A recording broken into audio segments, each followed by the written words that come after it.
Hello guys, কেমন আছেন আপনারা সবাই? আশা করি আপনারা সবাই খুবই ভালোই আছেন। সো আজকে কিন্তু আমি একটা ভিডিও বানাচ্ছি, কিন্তু ভিডিওটা খুবই বানাচ্ছি আপনারা দেখতেই পাচ্ছেন।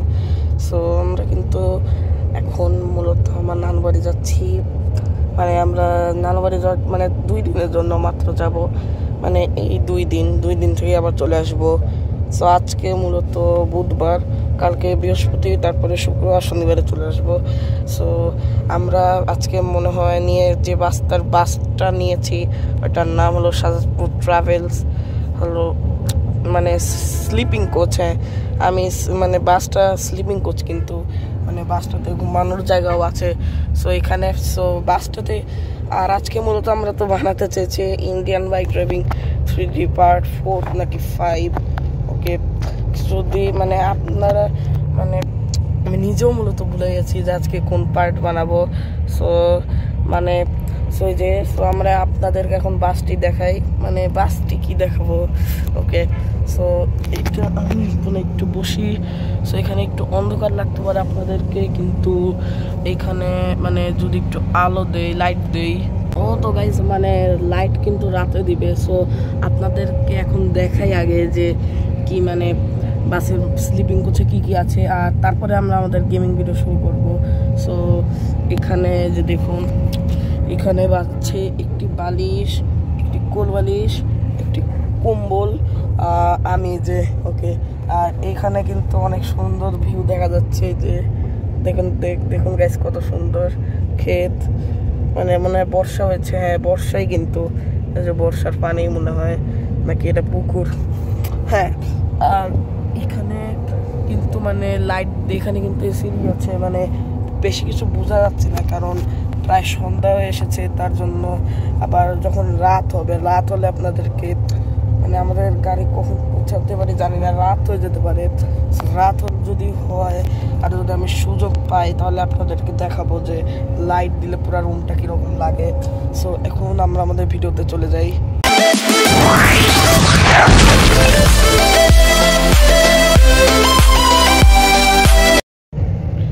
সো গাইজ, আপনারা তো দেখলেনই আমার সাথে এটা কি হয়ে গেল। আমি ডমিকে কিন্তু আর বাঁচাতে পারলাম না। যে ডমি, ওকে কিন্তু আমি কোনো কারণ ছেড়ে রুম করছি, আর কিছু করানো নেই, বিকজ ও কিন্তু কোনো বেঁচেও নেই, যাতে ওকে রুম করছি। সো গাইজ, আপনারা তো পার্ট 4-এ দেখেইছিলেন যে ডমির কি ওরকম অবস্থা হয়ে গিয়েছে। সো এইরকম অবস্থা কারা করেছে আমি কিন্তু জেনে গিয়েছি। এরকম অবস্থা কিন্তু জম্বিরা করেনি, এরকম অবস্থা একটা গুন্ডা করেছে। গুন্ডাটি জানতো যে আমি একটা মিলিয়নিয়ার, আমার কাছে অনেক টাকা আছে, আর আমার কিন্তু একটা অনেক দামি জার্মান শেফার্ড আছে। তাকে তার জন্য ওটাকে আমার সাথে পাঙ্গানোর জন্য ডমিকে এই কাজটি করেছে। সো আজকে আমরা ওই মিলিয়নিয়ারের আর একটা মিলিয়নিয়ার, সো ওই ডনের এক টাইপের ডন, ও বিজনেসম্যান। সো ওর বাড়িটা কিন্তু আমরা পুরো উড়িয়ে দিব বোম দিয়ে, আর ওকেও পুরো শেষ করে দিব, বিকজ ও কিন্তু আমার অনেক পছন্দের একটা জিনিসকে নিয়ে নিয়েছে। সো আমার কিন্তু অনেক রাগ উঠছে। সো ডমি, কিন্তু চিন্তা করিস না, আমরা তোর প্রতিশোধ নিব আমি। চলুন এখন আমরা ওর আমার বাসায় মূলত এই প্ল্যানিংটা করার জন্য চলুন। সো আমি কিন্তু আমার বাসায় কিন্তু এসে গেছি, আর আমি কিন্তু এটাকে কিন্তু প্রতিশোধ নেওয়ার এখন প্ল্যানিং করব। সো আমি ওর বাসার চারদিক দিয়ে বোম লাগিয়ে দিব, আর ওর কিন্তু গার্ডরা আছে অনেক। সো ওই গার্ডদেরকে বুঝতে দিব না, আমি বাসার পিছন থেকে বোম লাগিয়ে দিব। সো বাসার পিছন থেকে বোম লাগিয়ে দিব, আর গার্ডদেরকে বুঝতে দিব না।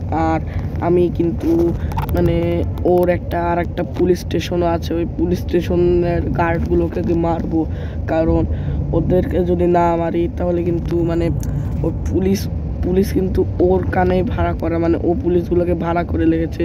যদি ওর কোনো বিপদ হয়, ও পুলিশগুলোকে ফোন দিবে, আর পুলিশগুলো এসে যাবে। সো আগে আমাদেরকে ওই পুলিশগুলোকে মারতে হবে। সো চলুন এখন আমি রেডি হই। সো আমি কিন্তু আমার আর্মি ড্রেস আপ পরে পুরো রেডি হয়ে গেছি। সো এখন আমি আমার একমাত্র ঘোড়া, ঘোড়াটার নাম আমি দেবো হলো, ঘোড়াটার নাম আমি দেবো কি দেওয়া যায়, ঘোড়াটার নাম টমি দেই।